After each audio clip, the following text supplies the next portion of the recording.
اعوذ بالله من الشیطان الرجیم. بسم الله الرحمن الرحیم.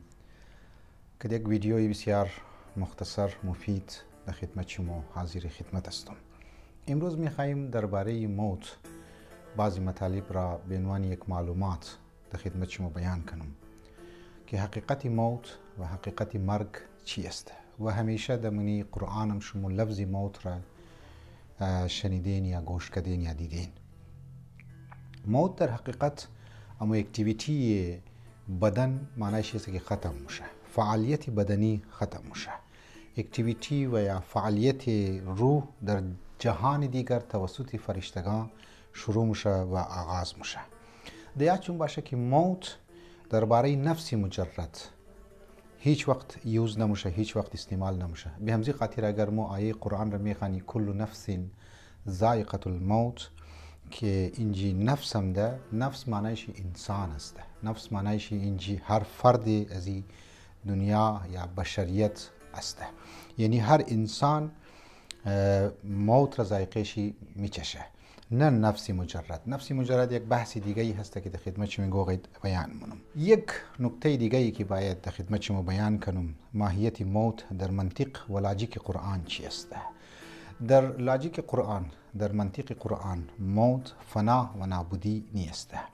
البته حقیقت و اسرار موت برای دنیا امروز تا هنوز پوشیده هست، بلکه ایر بگم که یکی از اسرار الهی موت است که برای انسان ها پوشیده هست.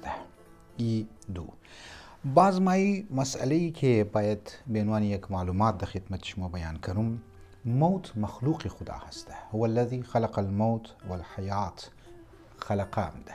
یعنی موت را خدا خلق کرد، حیات را خلق کرد، لذا یک امری وجودی حساب میشه، یک امری مفهومی نیست بلکه یک امری وجودی است.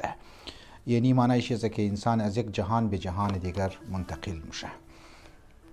یک بحث دیگه ای که باید شما توجه بدی، در حقیقت موت پایان راه نیست بلکه آغاز راه است.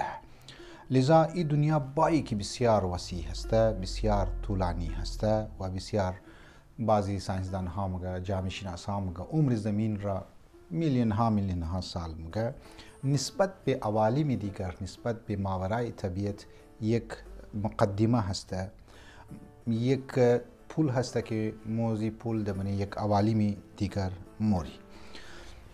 یک بحث دیگه ای که بسیار مهم است نسبت به موت او که آثار و نتایج مرگ چیه. اگر ما مرگ را اعتقاد برش پیدا کردی و آخرت را اعتقاد پیدا کردی و موت را پایان زندگی که است خیال نکردی، از خود یک آثار داره. یعنی که ما میگی که از نگاه دین که در این دنیا آمده به عنوان یک مقدمه، به عنوان یک پل، پس وقتی که ما در دیگر دنیا موری اونجا از خود جزا یا سزا میگنی. دنیا برای انسان پوچ نیه، دنیا برای انسان یک لغو یا بیهوده یا یک خیال چیز نیست، بلکه از دنیا انسان استفاده مونه، از دنیا انسان فایده اٹھاو مونه تا این دنیا اموال و اموال جمع کنه برای آخرت خود ببره. لذا اگر انسان موت را دزی نگاه توخ کنه، خودکشی انسان نمونه، انسان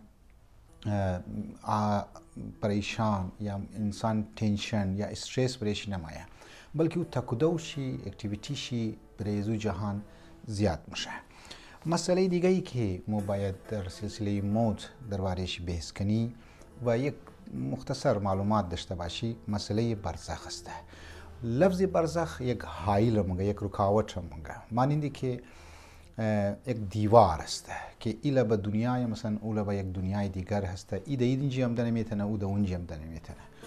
دو سمندر را میگن، یکشی تلخ هست، یکشی شور هست. در یک جای دنیا هم هست اقیانوس که یک لبه که است شور، یک لبه شیرین سمندر هست. هر دویشی منی خو ملاقاتم نمونه که ای ده اونجی سرایت کنه، ای ده اونجی سرایت کنه. معنی برزخ امی است. انسان بعد از مرگمی که فوت کرد برزخشی شروع میشه، زندگی برزخیشی که شروع میشه و تا قیامت را جاری هست. دمنی برزخ هم بهشتی برزخی داره و جهنم هم برزخی مو داره. و دمنی برزخ انسان جسد نداره لیکن جسم داره. جسم را ما برای لطیف بودن چیزها استعمال میتونی. هوا یک جسم است، جسد نیه. لذا دمنی عالم برزخ جسم هست لیکن جسد نیست که ستون باشه یا یک سخت چیز باشه نیست، بلکه لطیف است، شبیه جسد است، شبیه جسد است. جسم هست لیکن جسد نیست. ایرا ما باید در نظر خو بگیری. بعضی همونگه که در عالم برزخ یک اختلافی مسئله هست که شب و روز هم هست اونجی. برحال بریزی باید توجه ما باید بدی. یک چیز دیگه ای که در منی قبر ما معمولا شنیدیم که منی قبر که عالم برزخ شروع شد، یک دو فرشته مای نام یکشی نکیر و منکیر است، یا بعضی ناکیر و منکیر مگه. او مونگی ما از مو سوال جواب منه. در حقیقت نکیر و منکر را بعضی روایت مگه برای کافرها هست و بشیر و نذیر که دو فرشته است و برای مؤمنین است. عالم برزخ بعضی هم مگه دنیا قرار داره، در بعضی جایشی. خب این یک اختلافی بحث است. مو دمنی مسئله عالم برزخ یا که مثل زیری امزی موضوع موت مایا مو انشالله آینده درباره زی موگی که آیا اونایی که زنده هست که عالم برزخ که مردگان که ارواح ملاقات میتونه، ارتباط برقرار میتونه یا نمیتونه، این مباحث موت است که باید طرفش توجه بدیم. خلاصه کلامی که این مباحث را که ما میخوایم بیان کنیم برای شما، مو باید از دنیای مادی گرایی کم ذره فراتر، یعنی کم ذره بیشتر توجه داشته باشی که ما مسافر هستیم و یک دنیای غیب هم هست. والذین یؤمنون بالغیب، مؤمنین کسانی هست، کسایی است که به غیب ایمان داشته باشه. مسئله غیب بسیار مهمه، باوندری هست، یک مرز است که او طرف ماده گراها، کمونیستا، سیکولرز و ایتیستا قرار داره. ایلبه که برای غیب ایمان داره مؤمنین هست، اونایی که برای آخرت ایمان داره. از خود چی اثرات داره برای آخرت ایمان داشته باشی، برای موت ایمان داشته باشی، برای عالم برزخ ایمان داشته باشی. هر کدام شی علیده موضوع هست که ما وقتاً فوقتاً در خدمت شما حاضر خدمت میشی و شما هم ویدیویز ما را توخ کنین، تأخیر توخ کنین، 2 منیت 1 منیت که است اسکیپ نکین، چه تأخیر توخ کن و برای دوستای خوب، برای رشته دارای خوب، برای اونایی که میخواین که اونها هم از علم استفاده کنه، برای ازنا حتما شیر کنین، فارورد کنین. السلام علیکم و رحمت الله و برکاته.